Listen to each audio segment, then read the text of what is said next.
Hey y'all, welcome back to another episode of Your Vibes Podcast. Everybody's got a vibe and a story to tell. Here's this one. I hope you enjoy. Cool. All right, everybody, welcome back to another episode of Your Vibes Podcast. Thank you all for tuning in. Got an awesome guest today, an entrepreneur, local rock star, DJ, family man, Mr. Zack Brooks. How you doing, buddy? Doing well. How are you? Good. Thanks for taking the time. I appreciate you coming out. Yeah, thanks for having me. Is this your first podcast? Have you done a podcast before? This is my second. Okay. I think. Who was the first one with? Oh gosh, they're gonna be so mad. I can't remember the name of it. Right off the bat, put you on the spot. It was a few years ago. Okay. Oh man, I'd have to look it up. That's terrible. It's the Heck podcast. Okay. What it was called? Was that a local deal? Yeah. Oh, cool. I think it's called the Heck podcast. Okay. I don't know if they're still making any episodes anymore. Heck podcast. It got guys out of Dickson, John. Okay. Who is another musician that I met when I was working at Mary's Music, and him and his buddy had. I don't know if they're streaming anymore right now, but yeah, I did a podcast with them a few years ago. What was it Was it just same platform or structure or what? Yeah, just kind of asking about me. Yeah, Okay. 2 years ago. Yeah. Wow. But yeah, I was just kind of giving me an interview about my life and story and all that kind of good stuff. But yeah, it's been a little while. Things have changed since then for sure. So you got to brush up your resume for this one. Maybe a little bit. Maybe a little bit.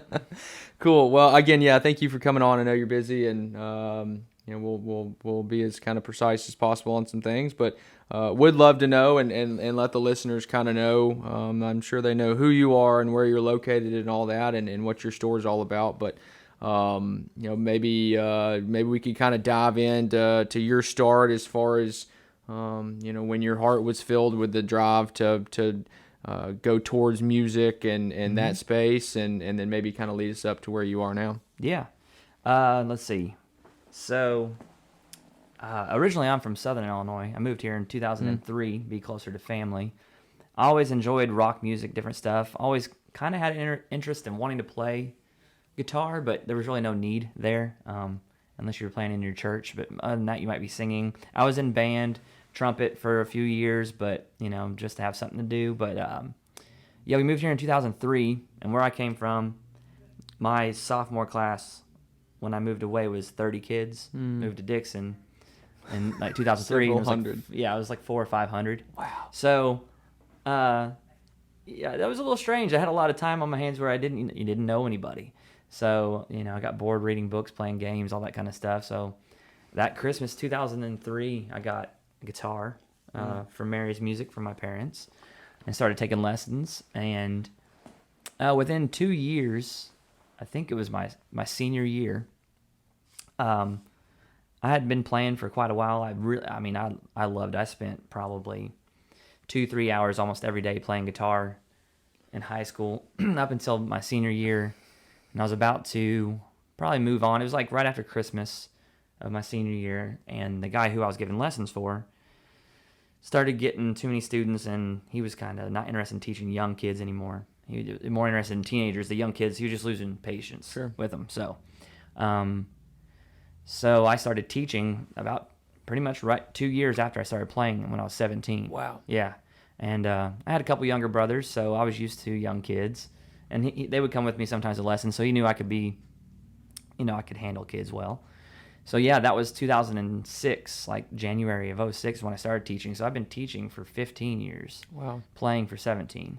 So that's where I got my start, was working at Mary's Music. And then I did that for, I want to say 7 or 8 years. I think she retired 2013. Okay. Is when she closed. She was open for about 38 years. That's over there where the Dickson Restoration, Mallard flooring, and all that is now. Okay. Yep. Taught in the basement down there for, I guess that would have been 8 years. Right at almost 8 years. I think it was like 7.5. Yeah, because it was July 1st is when I decided, well, I'm not going to try to teach out of my house, or I just wanted something more professional. So I started my shop, opened July 1st over there by the overpass where Hensley Park is now. The country club. Yeah. That brown building right there. Right in the middle. I started there. I mean, my main room, it was not much bigger than this conference room. Wow. Where the guitars were. But it was mainly just a vehicle just to continue to make sure I could keep teaching. Okay. So you were selling out of there too? Yeah. Okay. So I started a retail space. So I bought all of her like leftover retail stuff. Just, the stuff, the slat wall to hang guitars off of, the racks. Cool. Some of that stuff. A little bit of inventory, not a whole lot. But got a $20,000 loan that was pretty hard to get being self-employed, not a whole lot of income with lessons at the time. I mean, it was decent. Sure. And I was single, so, but I was able to borrow 20 to get it going, and which was a struggle at first because that 20 went fast. Yeah. But the rent was very inexpensive down there. And this, we're talking, I think this July will it'll be 8 years open. Cool. This July. So, yeah, the first couple years, it was tough because I had to find time to run the store and then give lessons at night. So my wife and my, at the time, girlfriend and my brother, they helped me out at night working so I could give lessons. While you were giving lessons, yeah, running the store. And I'd say back then I probably had a good 25 students probably at the time. And it fluctuates depending on the time of the year. Sure. After Christmas, we get big numbers. Summers, it drops off. School starts back up. You get some, start up again. But it took a good 7 years just to get up to that number of 25, because that first few years of teaching at Mary's, it's just, and I was splitting it with the other teacher too. So he'd get some, and then I get the little kid, whenever that would happen. So that was first few years. I had plenty of other jobs where I worked at Sonic, Arby's, Cracker Barrel. Loveless Cafe was the one that broke the straw that broke the camel's back. What happened over well, there? I was just the bus boy. Okay. So everybody was working at Cracker Barrel. I'll make it short, but we were all serving at Cracker Barrel, and a lot of them were leaving to go to Loveless Cafe. There were some openings, and they were like, "Man, we're making double, triple," because it was a tourist destination. Oh yeah. Than they were at the Dickson Cracker Barrel. Right. Because, I mean, depending on your shift at Dickson Cracker Barrel, people can just sit there for a long time after church, and it's not a lot of turnover rate, and tips are depending on who's in there. But Loveless Cafe is just a destination. And by the time I decided, okay, I'm going to jump on the wagon over there, they were out of spots. They're like, well, come in as a busboy. You get like part of the tips at the end of the night, like a percentage. I did it for like 3 weeks. I'm like, peace, I'm out. It was killing my back. Some southern food to be cleaning up too. And it was man. just one busboy for the whole restaurant. Oh my gosh. Most of the time, because somebody would call out, and it was too much, man. It wasn't for me. And I was like, any openings happening for the servers? No, nobody wanted to leave their jobs. Sure. And they were making bank. So anyway, that was the one I was like, okay, I'm doing music full time. Cool.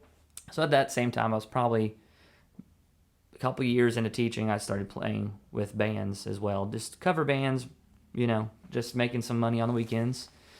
I think I've done that since I was right at 19, 20, I think is when I started playing with, just classic rock bands and 90s rock bands. Weddings and stuff, or I mean, what had Well, that the go? first band was mainly West Tennessee. Couldn't get a gig in Dickson. They were based out of Waverly, McEwen. Okay. So we played a lot of dives west of here, which we had a lot of fun, but we seen some things. That was pretty wild. Couple of, barroom fights that led outside, and I would be, I won't name any places, but there would be one where I was like 19. You're not supposed to be in there unless you're 21. Or like if cops show up, you got to go out the back door. Run. Wait until we say come back in. It was just funny. I mean, I didn't even know what was really going on. I was just, this is fun, new stuff. Man, I look back at it now, I'm like, man, it's so sketchy. Sure. But did that for a couple of years with a couple different groups. I mean, great musicians. I was always like the young guy in the group, and they were all, highly trained musicians. They were really good at the craft. So anyway, and then I met some guys around here that were, while working at Mary's, they're more my age, and started playing around here. There was a band called The Crush. Okay. Got into writing with those guys. We had a little thing called Broadside for a while. That was the last band I was in where we actually wrote music and were releasing EPs and stuff like that. And they had a cover band called The Crush, and I joined that, and they would play all over Dickson, just all the nightclubs around here and bars, and making pretty good money. And that was back in like 2010, 2011 when I joined them.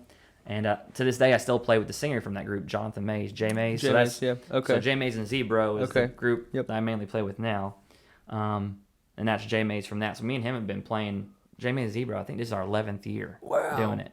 And we play a lot in, I mean, we can get to that eventually. But yeah, we've kept moving more east instead of west. Okay. But Nashville, playing in that market, like the west side of Nashville.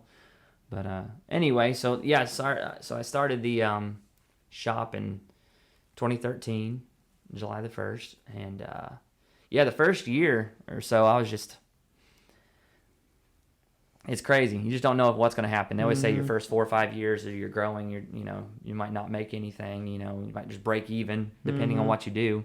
And that's such a specialized retail. Yeah. It's just one specific thing. I mean, instruments, accessories that go with those instruments, and lessons. So I did that about 2 years there.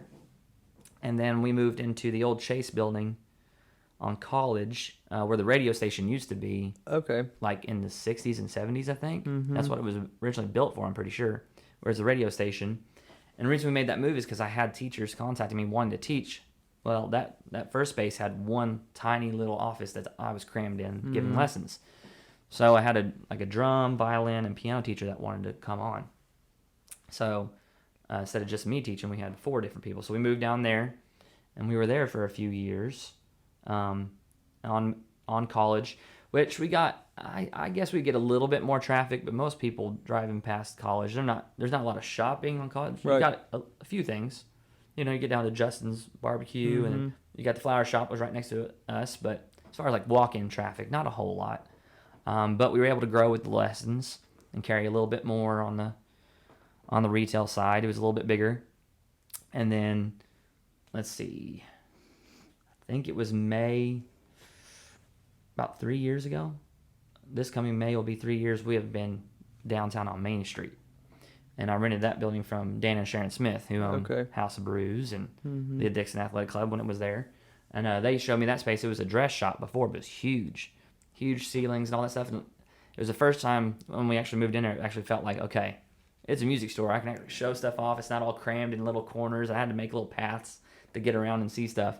So it actually like, okay, this is like on par with Mary's finally. It took, 5 years. Sure. But, and man, that was the best decision we ever made as far as being downtown. The amount of walk-in traffic we get every day. Just people getting coffee. Hey, let's pop in. Oh, we got guitars and records and whatever. That's another thing. We expanded into vinyl records and like apparel, like T-shirts with different artists on it. So you get people coming there that not musicians, but they got something they can look at, maybe purchase.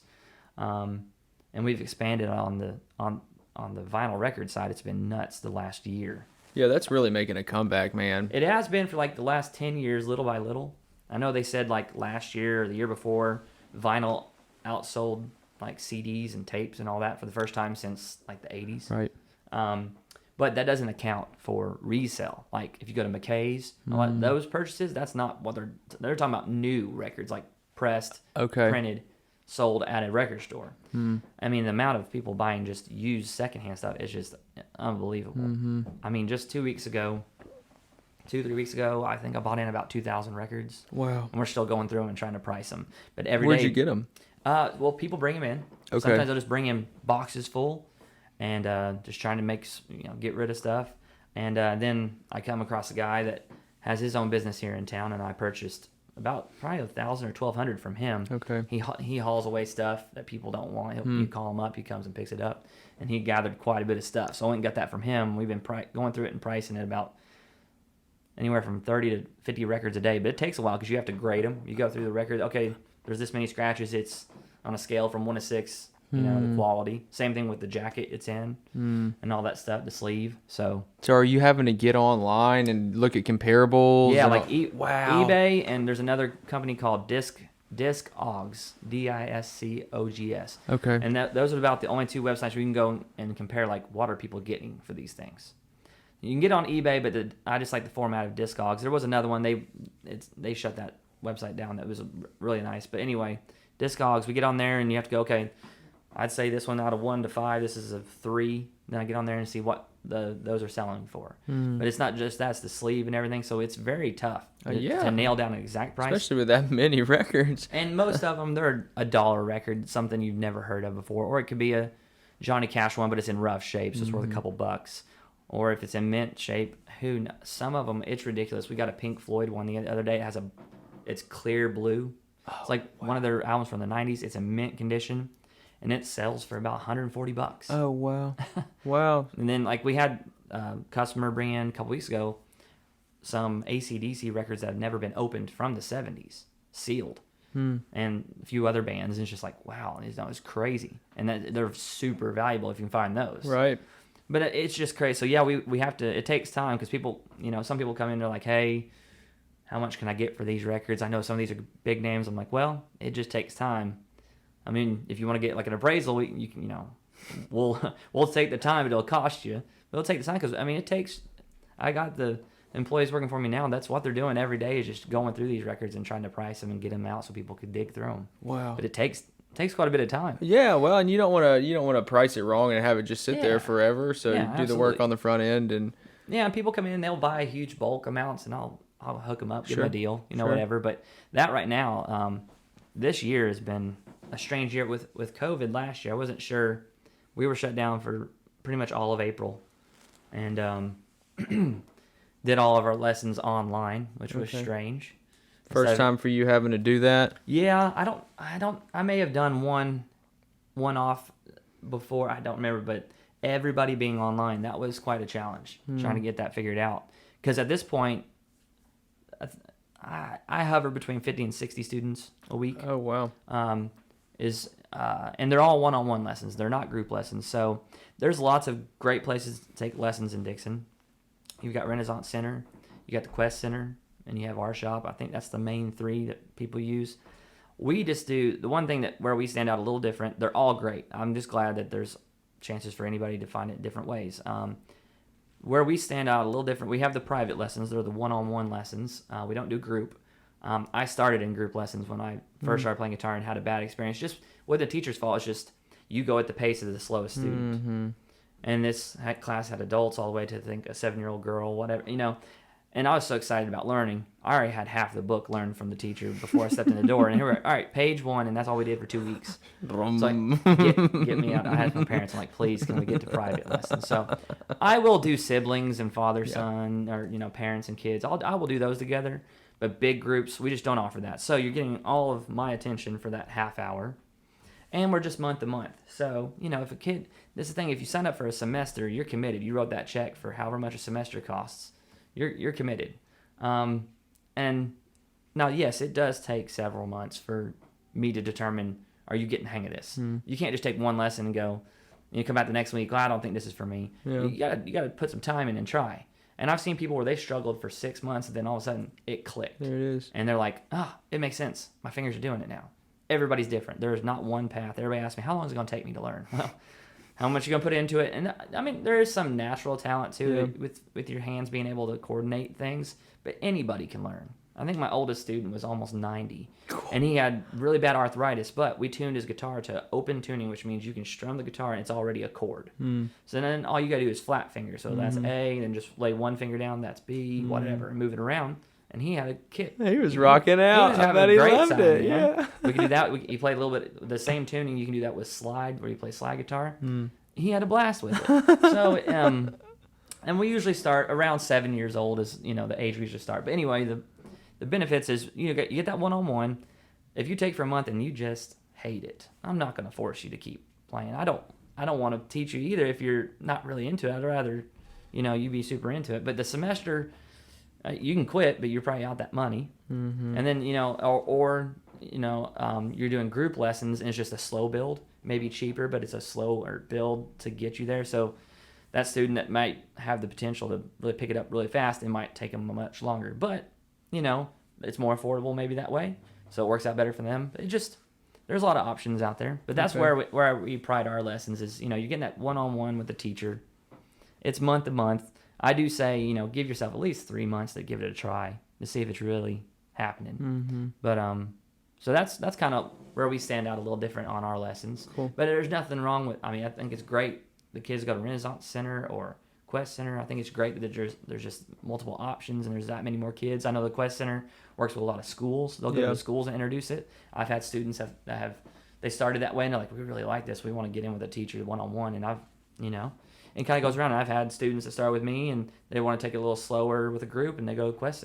It's great all the way around. So. There's something for everybody, for Yeah, sure. absolutely. So it's really neat. And now when we moved downtown, we expanded even more to more teachers. When you walk in our shop, I think it's about 3,000 square feet downstairs. Okay. There's that much upstairs too, almost. Oh, and wow. huge. I mean, each room is at least about this size. And then I've got an office overlooking Main Street, which is really cool. Versus when I was in Mary's, I was in a basement for 7 years. No windows. Locked in the basement. So you didn't know. It could be midwinter snow out there. It could be a bright sunny day like right now. I didn't know the difference. It always looked like that in my room. So it was nice to have those windows. But yeah, that's kind of where we're at now. Last year was a little strange, but people still went out and supported small businesses if they could. Mm-hmm. So our sales were still good. We were taken care of. Dan and Sharon make sure that we were taken care of while we were closed. They worked with us to make sure we were comfortable, and everybody kind of looking out for everybody. Good. And then things starting to get back to a little bit back to normal now, and we've had some good numbers the last few months of people just getting out and spending their stimulus money. I think maybe their tax returns a little bit, just wanting to take up lessons or buy a record player. Different things, but things are good right now. Good. Good. Yeah. So good improvement. Yeah, and so you've been around the world a little bit with this whole journey, and how, and I'm sure, and we'll kind of dive a little bit into some details before we get too far away from it. Sure. This COVID deal, I've heard some good stories kind of come out of it, as far as obviously what you said. And I've said this a lot, as far as how well the local community really supported the local businesses. Did you see a lot of people who, obviously they were restricted in social activities, who got the bright idea to want to take guitar lessons? I mean, was there a big influx in new kind of lesson students, after? Or? It was kind of both. We had some people interested. I will say it is very hard to start lessons not being in person and me just being like, I can point right there, like finger here. Mm-hmm. That finger needs to go there, or move this, and they can see me. It's tough because you get that lag with online. But I had some sign up, I had some stop because it was just too difficult. They weren't able to get everything out of that. But we only did that for a few months, and then I still have some lessons that are online. Some and most are back in person. But I had some. I'll tell you what, I did have a lot of influx of people wanting to do podcasts or home recording. Okay. If I would have been more prepared, I had no idea, because we were closed for a month in April. When we did reopen in May, like the little interfaces, just to plug a microphone into a computer. Mm-hmm. I should have bought 100 of those things. And everybody thought the same thing, because you could literally get online and you could not find them anywhere. Wow. My distributors didn't have them, even to the most expensive to the cheap ones. So a lot of people wanting to they had a lot of free time in their hands, so start a podcast or do some home recording or different things. That was big. We sold out of everything we had. Wow. And then it was hard. I mean, you discussed about Sure. doing stuff, certain things. Yep. It just wasn't able to get it. It wasn't there. They were out of stock on certain stuff. So huge influx on that. But the lesson side, it kind of I'd say it took more of a hit than a gain. Okay. Than anything. Just because we had a lot, just like, well, we'll wait until things change and come back, because it's just so hard to start and you get that lag sometimes. But I mean, we came out of it and people were coming right back, and so it's still been good. We've been still growing with lessons every year, watching the numbers. We've had growth every year. But like different businesses downtown, like everybody going down, even though you couldn't go eat somewhere, you go get in line and get it to go. Yep. Ginger hibachi. Going down there to House of Brews, getting food to go, Lugo's, Yep. whatever. So seeing people out there supporting it. I had the phone forwarded to the shop phone to my cell phone, so if somebody really needed something, I was there teaching upstairs. Just the store was closed, so I could meet them downstairs if they really needed something. Cool. But now, yes, also we sold quite a bit of just instruments and things. People just wanting. Not so much on the lesson side. I think just kind of curious, maybe doing it on their own for a little bit. Okay. So that picked up. But the lesson, it was kind of just consistent. We lost some, we gained some. Sure. Wasn't no huge thing. So. Cool. Yeah. It's I've heard of some you saw the trends of people wanting to make bread during COVID, or Yeah, we cooked a lot. Yeah, and I started making beer, so Oh, cool.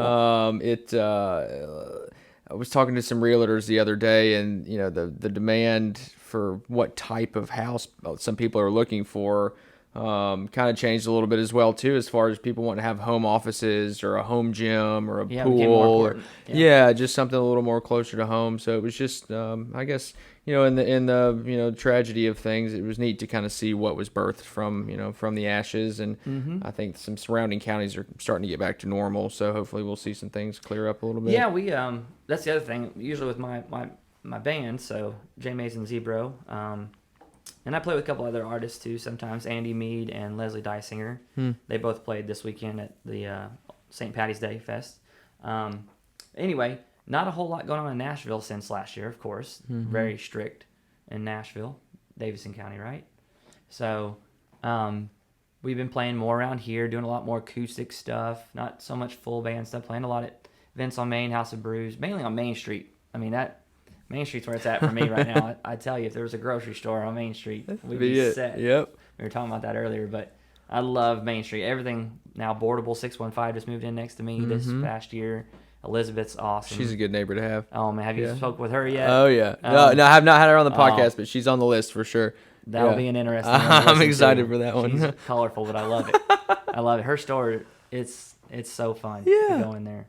But, yeah, she is a fantastic neighbor. But anyway, I love the whole Main Street. So we play a lot, Furnace Brewing. We play there, just played there not a while back. So a lot of cool stuff going on there. But anyway, we're playing for the first time this Saturday. So we play a lot West Nashville, kind of where, not the tourist side, just more Bellevue, Kroger area. Yeah, where the Bellevue area, Nashville West area.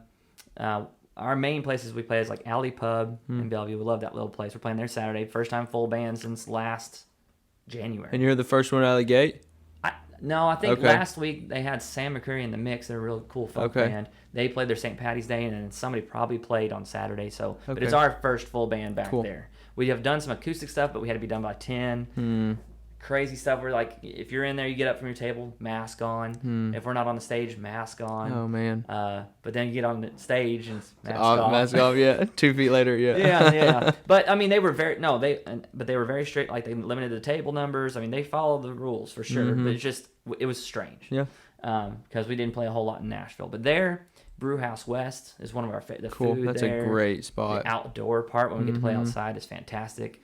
Another one of our favorites, Live Oak on Demumbrian. It's just right up from Tin Roof. We used to play Tin Roof quite a bit. But Live Oak, a couple people from Charlotte, they moved here from Illinois. They bought it, and they're great people. So some people from Charlotte, Tennessee own Live Oak. They own Live Oak. Cool. Them and they have a partner. They all moved from Chicago. Okay. To get out of the craziness of Chicago. And found Dickson. And yeah, they found a place in Charlotte. Okay. Is where they live. But yes, they own and run the Live Oak. And that's a really cool place, good people, and I'm looking forward to that getting open back up, getting to play there again. Their sound system they got their own sound, lights, sound guy, drum set. So we just come, I literally, me being the music guy, we play somewhere, I have to bring the entire PA, everything. It's fine. It's just always been that way. Right. So I'm just used to it. But when we go somewhere like that, I'm like, I'm not bringing the trailer. Yeah. Throw your guitar in the back of the truck, and we just get up on stage and plug and play. And leave. Cool. It's the best. Yeah. So. It's a lot less work, man. Yeah, shout out to Dave and Maggie. They're the ones that own it, and they take care of us when we're up there. But I'm looking forward to that. Good. But yeah, we've still been playing quite a bit in Dickson, just mainly on Main Street. We've played down the first time ever down here at Big Boys, the cigar shop. We did a little acoustic thing down there a few weeks ago. It went really well. So it's been fun playing all around where my shop is. Yeah, and easy, close jobs. And again, big shout out to, this is B2B kind of support. It's we all are kind of looking out for each other and just sharing the word about different businesses. It's great downtown. Everybody that's involved is just really good people. Yeah. And what are your thoughts on? There's just been a lot of whispering. I know Seth O is doing a bunch of stuff as well too, and yeah, we're neighbors. Yeah, we both live right there downtown. Cool. And I worked with him on this first one. Okay. He did in the parking lot we both live at. The art walk in October. Okay. We did that one. I ran sound for that, and of course the art walk that we just had at St. Patty's Day. That was the most people I've seen It was unbelievable. It was awesome. I He loved said there was it. like 2,000-3,000 people throughout the day, maybe or something. But I was like, it was just good to see people out and all the art and everything. And then we had great music and food. And my buddy owns Ott's Barbecue in Burns. Yeah, Wes. Yeah, you know Wes. Oh, yeah. That'd be another good guy. Yeah.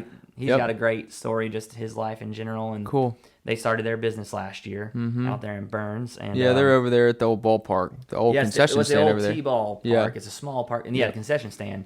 And they're doing great right now. I've had to help out a few times working, bring back the old memories of working at Sonic, preparing food, because his thing is like, I was your roadie for all these years. I'd help you carry in your stuff when you played at the bowling alley or something. He's like, all right, I need to come in today and help me break down some butts and make barbecue sandwiches, which actually doing that was the most fun I've ever had working. And I didn't make a dime off of it because I'm just helping him out like he's helped me out. But they're really good people too. But they were down there. I think that day they had their restaurant and there and sold out of all their food. Yeah, I mean, because I was late getting in line. I'd kind of eaten a little before, and neither my daughter and I were hungry. I went down there, and he had run out of barbecue, and I was like, "Dude, that's awesome." Yeah, he was like, "I'm so sorry." I'm like, he was trying to get all they had left was brisket at the other place. He was trying to get it there so he could sell. Well, the rest I of ended up getting a little brisket, and God, it was so good. Oh yeah, I'm so excited for him. Because it's such a new business, and they took a big risk too, and. He was the best man in my wedding. And no way. Yeah. So we're real close, and his wife was, maid of honor. So cool. So we've been real close with them. So it's cool to see them, and that's but that's out in Burns. They're doing something because they kind of got. I'm glad they started there because there's a lot of competition around here. Oh yeah. That's the one thing I didn't have when I started my business. It's like, okay, there's a Mary's, there's no longer Mary's. There's nowhere else for me to go, so I'm going to start my own thing. So I could only imagine trying to start a food thing, especially in Dickson in a prime spot. It's going to be tough. So he's kind of honing his craft out there because I think he started with barbecue sauce and then moved it into food. But yeah, anyway, getting off on a tangent on that, but he's doing really, really well. Yeah, and I think the direction that Burns is going just in general, I mean, to plant your roots there and to just be in proximity of what's going to be an explosive growth here over the next couple years. Man, I can't imagine to see. I've heard some things. From landing out there, just with the potential of what's going to happen out there, and you can tell just the amount of people that are living around there, that are moving there, and they're clearing a bunch of land too. On that big spot they just cleared, and then next to Sammy Span's place, they've got that kind of graded out and cleaned up, and then on down, kind of on the outside of the city limits area, they're starting to push some dirt around over there. So it's I've always thought Burns was going to be a real special place. It's kind of like it's one of those. To me, it's like, there should always be more stuff here. You got a lot of people, and then, of course, they got the new school, and it's that much closer to Nashville, just a little bit. Yep. So it's nice to see some things that are happening. Absolutely, and I think that's going to continue. I mean, you can see it in Charlotte as well, too. Oh, absolutely. White Bluff, and, Brian Hill over there, owner of Pappy's Pizza, is doing some really neat things. We've played over there. Have you? He took some mandolin lessons with me when we were on college. Okay. Oh, yeah. Pappy. He's a wild dude, man. I love him, man. He's great. We played in Pappy's a couple times. Our band, it's mainly, we do a little bit of everything, but mainly we play for adults, 21 and up, so... So we did a few gigs there so we could have some of the students come out and my kids come watch. And we did that a couple times. It was fun. Just something different. Did you play on the porch or kind of in the back of the inside? It was in that back part? room. I know he's redesigned since then. It's been a couple years. Well, he brought in... maybe 3 years. He brought in Sweet Tea's ice cream. So that's what that is. Yeah, and that kind of built that space out. Yeah. So, he did kind of condense his spot a little bit. Yeah, a lot going on in White Bluff, too. I mean, with the Salt and Pepper and grill, and then I think, the Tater Shack, Tater Shack moved out there. Yep. Brian started a survival store back there, so he's got ammo and all kinds of survival stuff out there that's really neat. And then there's a Korean barbecue and Oriental market going in down the road from there. Really? There's like an old antique shop kind of just right there as you get outside of White Bluff and proper. And Brian told me that, and I forgot. Somebody else on the podcast told me that. I forgot who it was, but I confirmed it with Brian a couple weeks ago, so that should be a really interesting thing there. I don't know. That's something different. Yeah, exactly. Something different. It's another draw. So, so what are your thoughts on Dickson being and I've had this dream. I love live music, and the COVID really, was a dagger to the heart for that, for the whole hospitality industry just in general. And especially with somebody like Seth too. I mean, Yeah, with what he does. I mean, that's what he was involved bread in. and butter right there. So he's trying to expand on that a little bit Yep. with some upcoming events. And I'm real excited. I had a phone call with him yesterday, actually, just to chat on some things. And I never knew him until Jonathan Booker mentioned his name to me, and so I reached out to him. He's going to be on the podcast at kind of when he slows down a little bit, but we've had that conversation. And absolutely, that'd be a great conversation. He's a good dude. Yeah, he's doing some cool stuff. And I'm glad to be part of it with him. Helping him out. Well, and I think he'll probably need all the help he can get. Not that he's obviously he's really good at what he does, but he's resourceful for sure. His dreams for what he wants to put on are pretty hefty, and I think that's a fantastic thing. So to the point is, the very first podcast I had, Corey Albert was on here, the chamber president. Yep. And he had, I'd posed to him, what are some things Dickson are looking at doing to maybe put them on the map? And he had mentioned something about a music festival potentially on there. So, and I see Dickson, in my mind, really being a good spot for that, because there's plenty of land, but also just the music scene in general. Yeah, there's so many people that live here that are musicians that that travel and go play on Broadway. I know Andy Mead's one that he lives out here, but I think there's plenty of potential. There's a lot of artists. Me having my shop here, there's all the resources that I can help with that.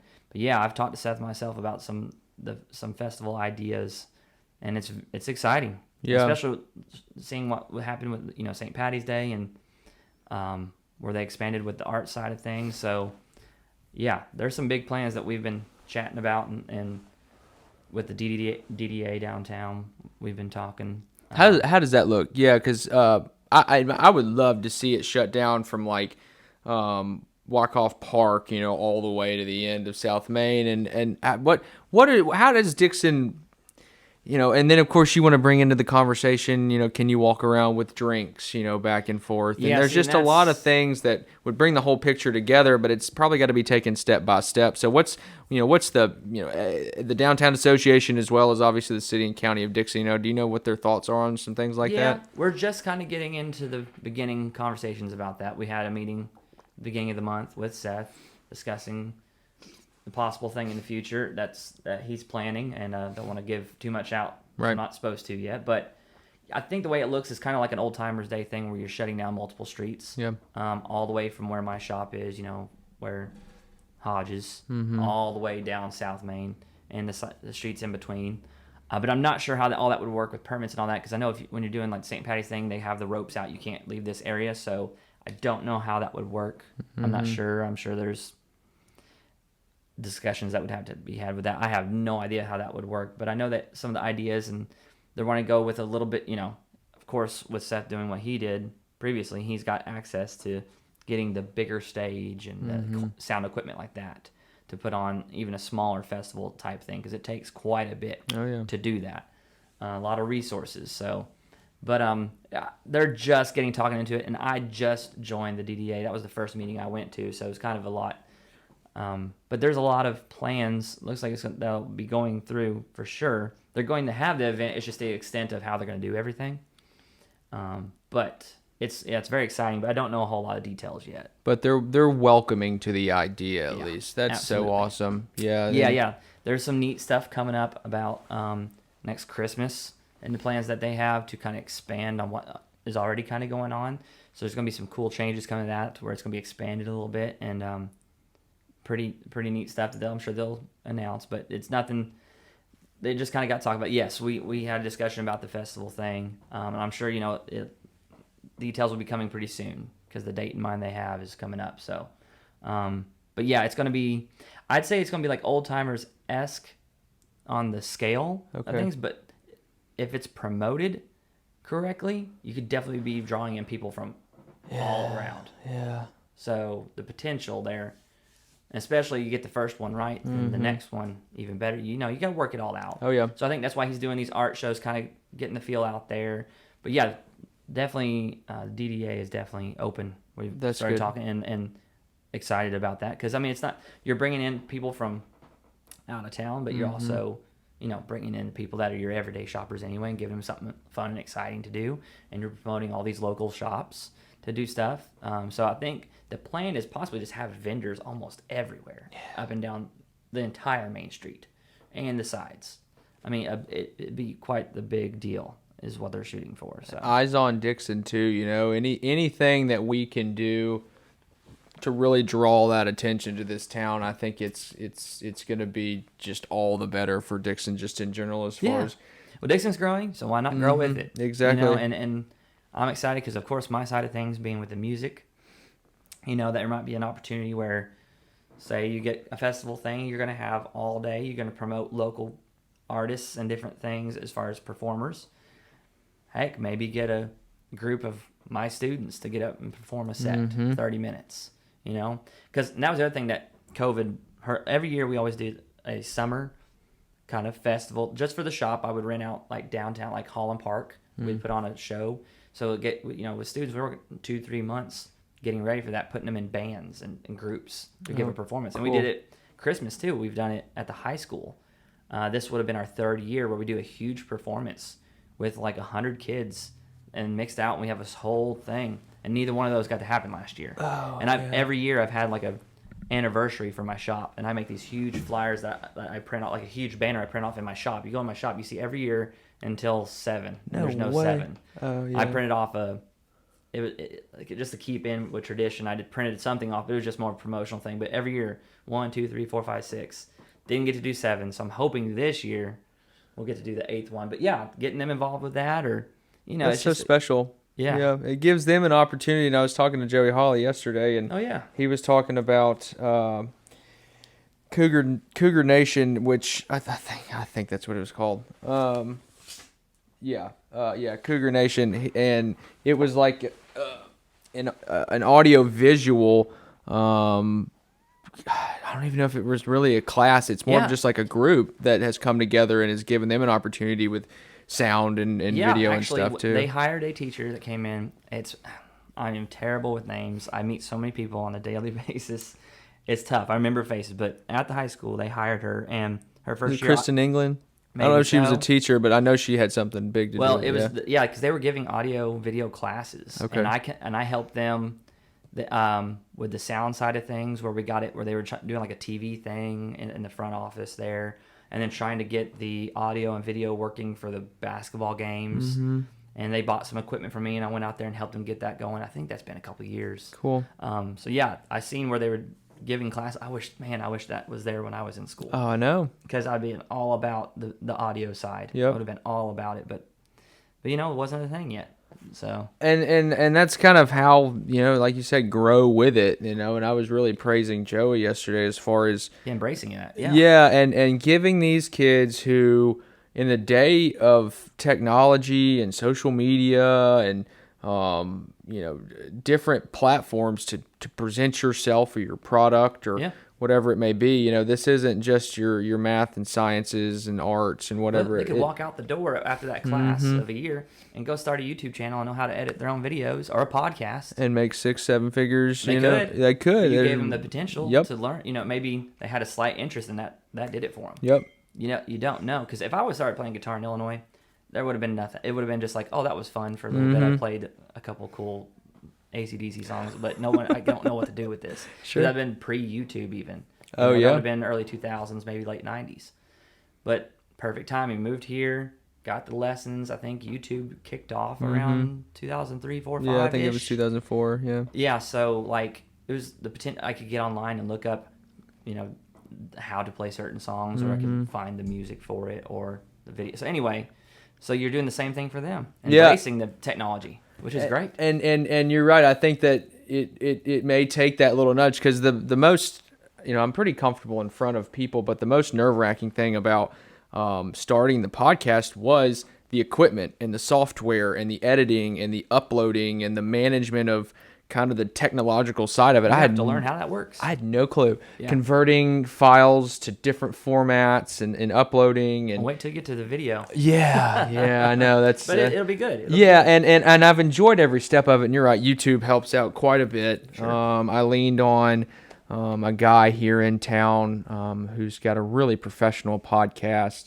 He's got an office over at Mulberry Mill, but I leaned over onto him about, here's where I want to be. Imagine there's no budget. Here's what I want, and then we'll kind of shape it from there. And so, Right. Yeah. leaning on people and doing things like you, I mean, what I think is so great about what you're doing is bringing in the youth, man. I mean, just like the cameras and stuff, that's huge, and I think a lot of Dickson is really participating in that, is these youth activities. Or I know that's kind of been a little bit of an ordeal kind of in the development. Like there was always just this kind of gap for youth involvement or after school activities or alternative situations to kind of put themselves in instead of doing drugs or going out and partying too hard. It gives them an opportunity to kind of participate and keep their attention focused on something, Absolutely. productive for sure. So, Yeah. no, and I like the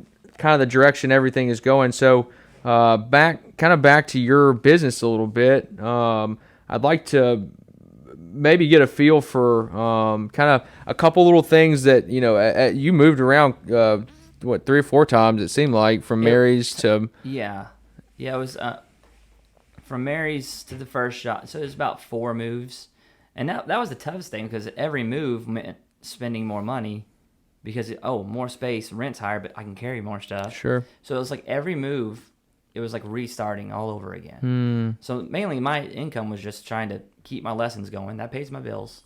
The shop, if it can just keep paying for itself, And now I think we're finally grown enough, and we're getting enough just everyday traffic, people coming in just because, no other reason. They would have never done that anywhere else, because 70, they're driving. Yep. They're fast. Yep. In college, they're not looking. They're trying to watch for people, and kids, and just slow through there. But yeah, the growth now, it's like, okay, I think we're onto something now with the record store. If I keep getting more records, I'm going to have to open a record store. Really? I mean, it takes up so much space. And even though I've got a great big place, and I love where I'm at, and I don't see any reason to go anywhere else right now. But yeah, it's crazy. But go ahead. What were you well, as far as kind of maybe a couple times where some things may have happened or some struggles you kind of went through, I really like to highlight, especially with business owners, anybody out there looking to kind of do their own thing, to realize that you're not the only one on this island of some struggles or whatever it may be, and then maybe throw in a couple successes after that really kind of helped you out, I guess, maybe adjust the market. Yeah, I mean, the initial one I think of is just taking the initial leap to get started, and that's scary because you don't know. I mean, it's funny, you get people walk in like, I didn't know Dickson had a music store since Mary's. I'm like, man, it's almost been 8 years. But if you're not looking for it, that's not everybody. Sure. But just getting your name out there, I mean, it took a while for people to even realize where you're at. How'd you go about, were you social media or networking? Yeah, luckily, you had all that kind of, when Mary's was leaving, just kind of giving everybody the heads up, hey, be on the lookout. Even when she closed, I was still teaching in the basement when she closed, still trying to find somewhere to rent that was affordable enough. Funny enough, the first place I moved into was where Dutch's tattoo shop is now. Okay. The second one, and it's broke up real weird. It's like 2 small rooms instead of just one big one. And me and another guy split it for the first few months. H&R Block was next door. And that was just, so it was very cheap. So it was like, well, we'll just see what happens. And it was going okay. H&R Block moved out, and I was like, let me jump over here. So actually, that was my first move. Okay. So technically, it's been 4 moves.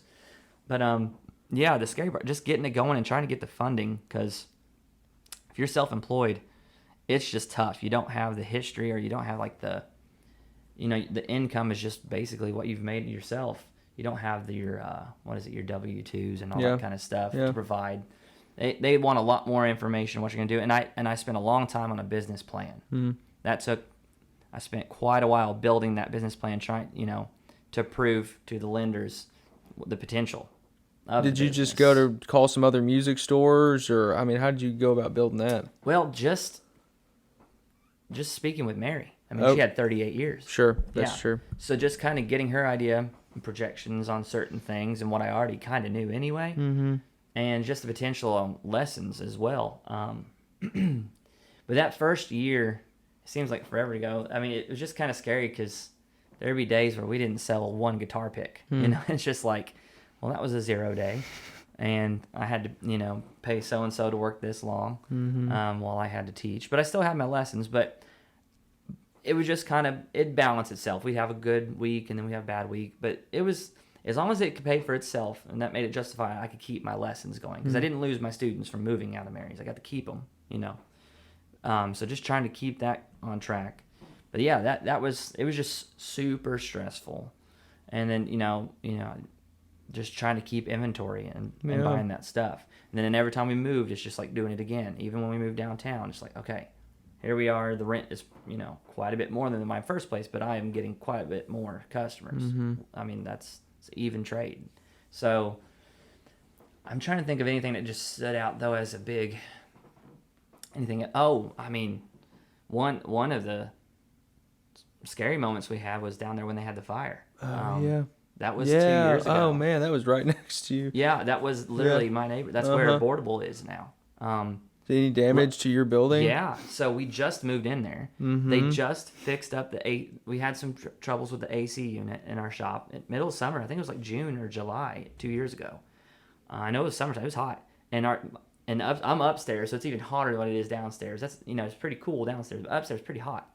And had some issue with the heat and air. They finally got it fixed. That was the day before. So the fans are kicking on. They're blowing in. Well, that next morning, catches on fire. The flames are on Craig's side. Right. But the smoke is billowing into my side. And then that new AC unit is just pulling it in. So my brother's working downstairs. My brother's working downstairs. He calls me and said, there's like policemen and firefighters telling me to stay in the shop, like running around. And he's like, I think there's smoke coming out of next door. And then he's seen it coming through the ceiling because the units upstairs were pulling it in from next door and pouring it. Yeah. Just pumping it right into the store. Pumping it into the store. So he's like, I said, I was at home. He just opened. So he runs and looks at the staircase that goes upstairs, and you can't see upstairs. Oh my God. It's smoke. Yeah. It's just straight up smoke. And I'm like, we don't know. It could be fire. It Yeah. could be on fire. I'm like, don't even go up there. Get out. Just get out of the building. My worst thought, gas lines. Everybody's got gas down there. Just luckily it happened when they were open and the fire department got there quick. But it was scary, man. That was like, okay, that and really thinking about it, we got into thinking about how much potential loss was there. And every time you move, we up our insurance a little more and more. It would not have been enough. I'll just say that. Yeah. If it would have burnt, it would not have been enough to cover what was in there. So that was my opening. It's like, okay, I'm going tomorrow. I gotta go and check this increase out. that business insurance. But no, that was terrifying because like this could be over. Yeah. Yeah. And luckily I couldn't teach upstairs because that's where the most damage was. But you walk in my shop, everybody was like, it smells like campfire in here. Like everything stunk. It took forever. So did you have to close down at all? We had to close down for like a good solid week for them to run air scrubbers, come in and clean everything. I mean, they did a good job. Dickson Restoration. Yeah, Chad Lestovka. Yeah, they came and did some work. There was another company on Nashville. Of course, it wasn't my building, so it wasn't my insurance taking care of it. But anyway, they came in there and cleaned all that. But my upstairs, just everything had just soot all over it. But I mean, we were very lucky. No real Misha damage though. Door, I mean, it was gone. They had to gut it. Yeah. And she never came. Obviously, it didn't come back. I think she fixed them up, and now she's renting those two out. Okay. Now, Brooke did. She started her own. At home on Main. Home. Yeah. But man, that was some scary stuff. So getting through that, luckily, I taught Dan and Sharon down there at Events on Main. There's like a little bridal area in the back of Events on Main. I taught in there for like 2 months. Oh yeah. While they were cleaning that up. That little room on the left there. there. They had to redo the AC units after they just fixed them. They had to get some of them replaced or cleaned. It was nuts. So that was pretty completely scary. Unexpected too. Oh yeah. Yeah, out of nowhere. But luckily, like I said, it didn't happen in the middle of the night. But happened when they were open. So did they ever determine what it was? I mean, from what I know, from what I heard, they had a time clock, like a punch in. They just installed a newer one. I guess something to do with the battery in it and then the old wiring of the building. Aluminum wiring maybe, and that lithium battery on the inside did not go together. I think that's what, Sure. Don't hold me to it. But from what I could tell, that they've seen it, and they had it working for a few days maybe, I think, and then they said you could just see that wiring light up, Ugh. and then the wall, yeah, and then yeah, That would have been wild. yeah. So And that's then my smoke's understanding. pouring I could in be completely your- wrong, yeah, but that's what I sure. think I've heard happened. But just wild stuff. Yeah. Wild stuff. But that was scary. But I mean, as far as the success side, I mean, the way we've been embraced on Main Street, with the other businesses, working together and doing different stuff, but just the amount of people coming in and they're getting this stimulus money that's coming out and giving love to everybody, Yep. spending it Yep. for the purpose that it's meant for. But I mean, when we first moved downtown, that felt like a great bit. It took 5 years to get to that point when we moved on Main Street, I should say. Did you always kind of picture yourself there, or? Like that would be ideal. Yeah. Anytime I ever seen anything, it doesn't matter what direction of Main Street, it's like, oh, that would be cool, because then you're talking about people that are, and you're talking about 3 years ago, we're talking Xander's just got going. Mm-hmm. The Ginger Hibachi just kind of got going. The little bit of everything. All that kind of happened at I won't say the exact same time, but Pretty I'd say close, within a though. year, Yeah. probably. So I was like, so when it happened, and I looked at that before I moved to College Street. Dan showed it to me before I moved to college. I was like, man, I don't know if I'll ever be able to afford that or whatever. I'm not, it was just such a big jump from A to B before we got the Main Street C, But seeing the potential and all the people just starting to hang out and how they've really redone the Main Street. So making that jump over there, that felt like, okay, I can afford this now. That was a huge success. Just being able to like, okay, I think we can make it. But it's still scary too. I mean, Absolutely. costs are up and I'm buying more stuff. And, it's just amazing because the amount of stuff from one shop to the next. And you're like, okay, I can see everything now. It's just absorbing more stuff. But yeah, and then, when COVID happened, being closed for a month, I'm like, oh man, what's the future going to look like? And, but I tell you, ever since Christmas, things have been really good. Christmas is always good for us anyway, but like most retail, but it's been very, very consistent since then. Usually you have some dips, but man, people have been really out there supporting local business. It's been fantastic. So right now we're in the middle of what I would say a great success. Just things are happening. Yeah. in business. But I know there are other ones struggling, but I think on the most part for retail and things around here, most people are doing well. Yeah. I see a lot of people out. Are you, do you have any, I know you're here now and obviously been a couple other places. What, maybe not what's next, but do you have any kind of additional kind of entrepreneurial ideas you're going to take on with the store or growth, or do you have or are you just going to kind of keep going the way it's going and just see what happens? Yeah, I like where we're at. Cool. Of course, you can always think like, oh, it'd be cool to own. So I think it'd be awesome to own my own actual shop, the actual building itself. Especially right there. Yeah. Yeah. If it was right there, that would be amazing. Space-wise, we're good. I like the amount of space we have. Of course, more would be better, but it costs quite a bit more for that, especially right now. So Sure. I don't see any reason to go anywhere else at the moment. Just keep doing what we're doing. If the record stuff keeps going the way it's going, we might just have to restructure how the store is set up and take a better advantage of our back storage room to facilitate those needs. But yeah, So you're selling a lot of those, it sounds like. it's nuts. Every day. awesome. It's people coming in. It's nuts, and people are just decoration. Yeah. There's like, oh, this old beat up, Yeah. Waylon that makes Jennings sense. record or whatever. Yeah. But yeah, they're not even playing them. We price them the way they are. There's no Sure. returns. It's like you look at it, you like it because you take it home. I don't know what you're gonna do with it. Sure. Scratch wise and all that. It's a little different, but as is. But yeah, so maybe if it keeps going that direction and I find me a nice little shop somewhere else, I might expand into that. But the space we have for lessons and retail, I'm super happy. Something to have to come available, very special, but I don't think that's going to happen right now with the market. Yeah. Everything is way up there. So I think we just kind of stick with our plan, and I like where we're at. Because if I did move, even if it was somewhere I owned my building, like Mary, she had her own building, but besides chapels, it's kind of tough. There's not a whole lot going on unless you're going there. You have to have purpose.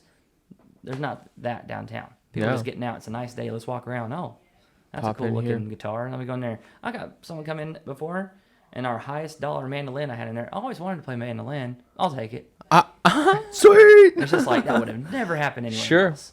So, so just things are rolling the right way. But I've got but I also have the band. I have another band that hasn't been announced yet right now that I'm working on. That's exciting. That's completely different. Kind of more of an event band that would a lot more members and just a bigger thing. That's going to be coming out soon. We're shooting for July. Got some neat stuff going on with that, but then Local people or it's all local guys. Cool. Doing I haven't said anything to anybody except for close people, but more of like there used to be a band called Syndicate of Soul around here that would play. I've heard a lot about them. Yeah. It's in that vein. Okay. Dance, funk, R&B, groove, It's soul. just a good time. Just you want to dance the whole night. So I'm kind of working on that right now. It's kind of exciting. So I'm putting some free time into that. But then just the store wise, I think we're just gonna keep rocking and rolling. Downtown is going great, so there's no reason to change things unless it's just something. The opportunity would have to be too great not to do it. But I think we're good where we're at right now. But and then my other band, we're doing great. We play in Nashville quite a bit. We're doing a lot of traveling. We just bought a camper because we're gonna go.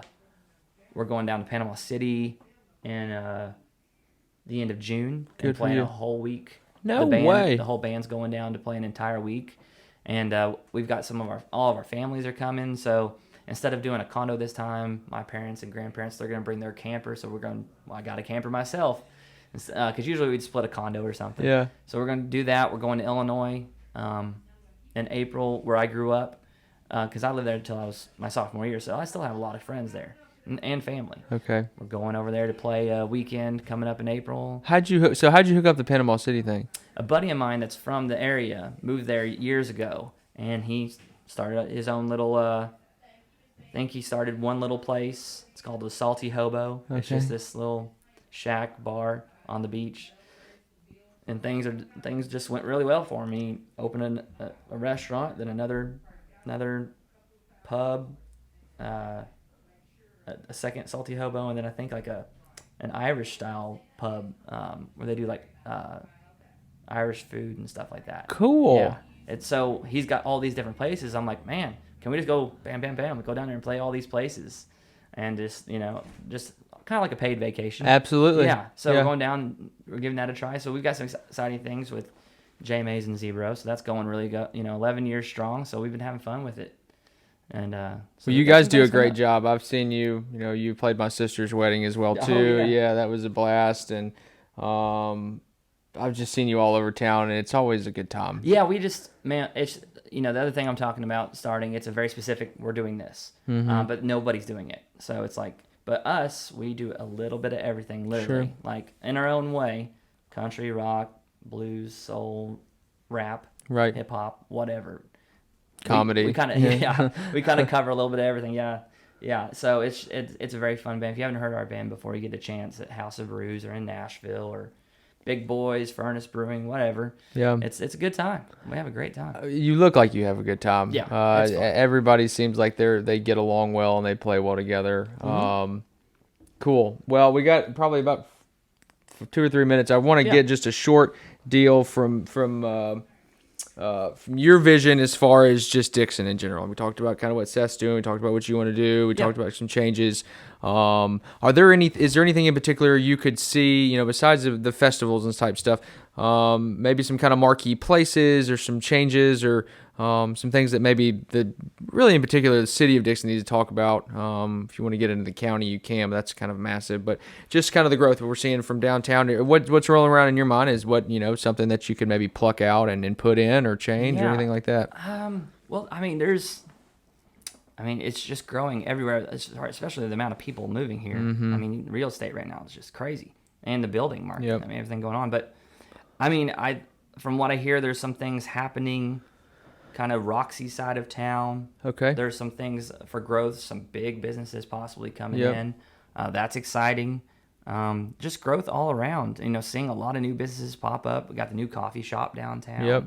I'm just excited for just to see.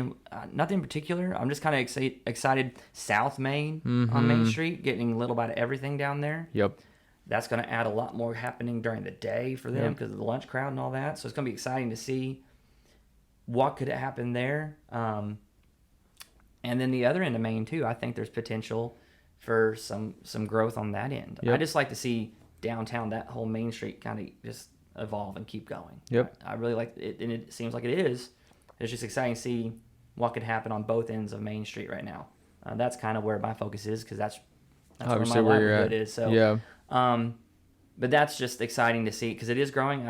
I'm excited to see how further that goes. But from what I hear, there's a little bit of growth everywhere, but nothing in particular I could just pick out. I'm just excited to see as a whole. There's lots going on, and I'm part of it.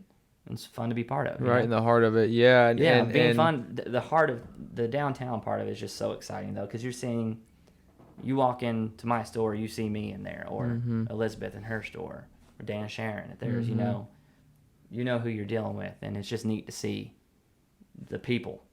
Local people coming in, and then some out of town people too, man. There's and didn't get talked about that in college. The post office. The talk there of what's going on. I've heard some things. Not sure how, that, and then the old First Bank. How they just moved out of there. They moved over here to the library where you get your tags done. So that building too. So that's two historical places. Has that one been bought? Is it still on auction? I don't know about that one, but I do know that I'm pretty sure the old post office has been purchased. It has, and they're about to start breaking ground on within the next couple weeks. And you don't have to confirm or say, but from what I've heard, somebody with maybe like a distillery thing. I'm not sure. Yeah, it's in that realm. I can't say. I can't say too much about it, but it will be. That's very exciting. It'll be a really neat hospitality spot. And that right there, because we have some great hospitality with the Brewing, Furnace Brewing, Dan Sharon's, House of Brews, House of Vines. I love the Italian and everything they're doing over there. It's awesome. Lugo's.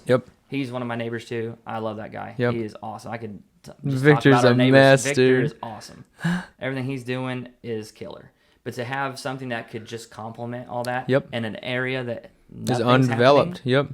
That you want to talk about an area I'm excited about. That right there, to see what happens there. And what I've been told, that's very exciting and just brings people that direction. And then maybe south or North Maine a little more, and then so things happen like that. I just think other things happen. That's the place to be. It's happening. Just keep planting things there, and of course Mulberry Lane is behind the old post office is undergoing some renovation and some remodel type stuff, and I know that they're marketing for some commercial businesses going in there. So, I've always said that area of Dickson's kind of the Wild West. It's the Wild West of downtown at least. And, you've got Red Cat Flats right across the street from it. So that's just, going to bring that whole picture together. Because, Main Street from, Hodges all the way down to the soap shop. All that's stayed pretty consistent the last few years. But just kind of seeing how that's starting to stretch out in other directions, it's very exciting. So that's the most what I'm invested and excited to see happen. And the houses, too, are starting to get remodeled and flipped and going for a high dollar. And Poplar, the street we're on right now, it's a very interesting street out of all of Dickson. It's just so tight to get through there with all the cars. But, two big houses have just been like remodeled. a $420,000 house or something. You're welcome, everybody that lives on Poplar. That definitely shot everything up for sure. But so the whole downtown is that's what I'm the most excited about. I've heard rumblings about just other big chain things we might come in. That's a convenience thing. That's cool. That's awesome. Other options, but I'm more invested just seeing the actual sole proprietors, partnerships. That's what I'm most excited to see. So we're gonna stick around and see what happens. And good. It seems like that's the place to be right now. So no reason for me to move yet. And the more that happens downtown, the more foot traffic you get. The more foot traffic everybody gets. And Morgan Farms. That's sold. It's for rent right now. Okay. But that's the most prime spot of Hands all of down. Main Street. So. And that came with the event center too, right? I think so. Okay. So. What the potential for that? Cool. Somebody bought it, but it's I guess to rent it. So paid a pretty penny for it too. So hopefully that's something. It would have to be something pretty substantial to justify the rent. But but you're not going to get any more eyes on you than that Yep. spot right there. I'm telling you. So that's exciting. That's right, dead center of downtown. So I imagine within this year we'll see if what happens. Who gets brave enough to start a new business and put it in there or move something into there. Who knows? It's exciting. It is. It's really exciting. The way Dickson's going is extremely exciting, and you've planted your roots in a real good spot. So I'd hold on tight to that and just let everything grow around you, and you grow with it, kind of thing. So yeah, absolutely. Cool. Well, you got anything else you want to say? That's it. No, just you want to plug some of your socials? We're on Facebook and Instagram and maybe Twitter. I'm not so good keeping up with all of them. I stay up. If you want to contact me, usually Facebook's pretty good. Cool. But just Zack's Music Shop, ZACKS Music Shop, and come by and see us. Check out our record selection.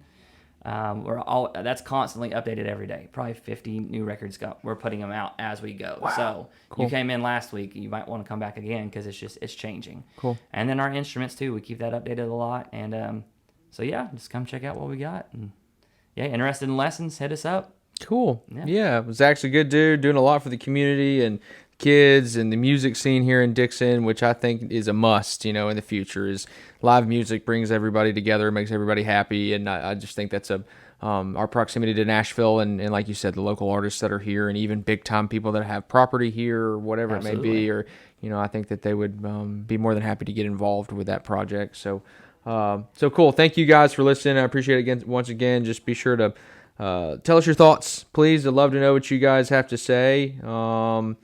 Reach out to us at Your Vibes Podcast on Facebook and Instagram and yourvibespodcast.com. Holler at Zach for some lessons or some guitar picks or guitars or speakers, amps, records. He's got it all down there right there on Main Street. And then you can enjoy the rest of your day just walking up and down, the other shops. So thanks again, guys, for listening, and we'll see you next time. Bye.